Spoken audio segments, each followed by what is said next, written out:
আজকে কি রান্না করেছো গো সাপু? আজকে বেশি কিছু রান্না করিনি, আজকে খালি ডালের ভর্তা করেছি রাত্রে। কেন গরম ভাত আর ডালের ভর্তা তরকারি রান্না করনি কেন? করেছি। ডালের ভর্তা খেতে ইচ্ছা করছিল তো তাই। আজকে শুধু ভর্তা করেছো? হ্যাঁ, আজ রাতে ভাত খাও ভর্তা দিয়ে। অনেক সুন্দর হয়েছে তো ভর্তা, কালারটা ভালো আছে। খাই দেখেছো কেমন হয়েছে? হ্যাঁ, আমার খাওয়া হয়ে গেছে। তুমি খাই লিয়েছো? হ্যাঁ, খিদা লেগেছিল তো কি করবো, আগেই খাই নিয়েছি। আমার আগে খাই লিয়েছো তুমি? হ্যাঁ, এখন তুমি একা একাই খাও।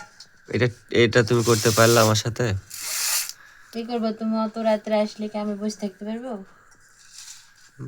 একসাথে খাবো মনে মনে ভাবছিলাম, রাত্রে তো একসাথে খাই, কিন্তু আজকে তুমি খাই নিলে। প্রতিদিনই তো একসাথে খাই, আজকে একা একাই খাও।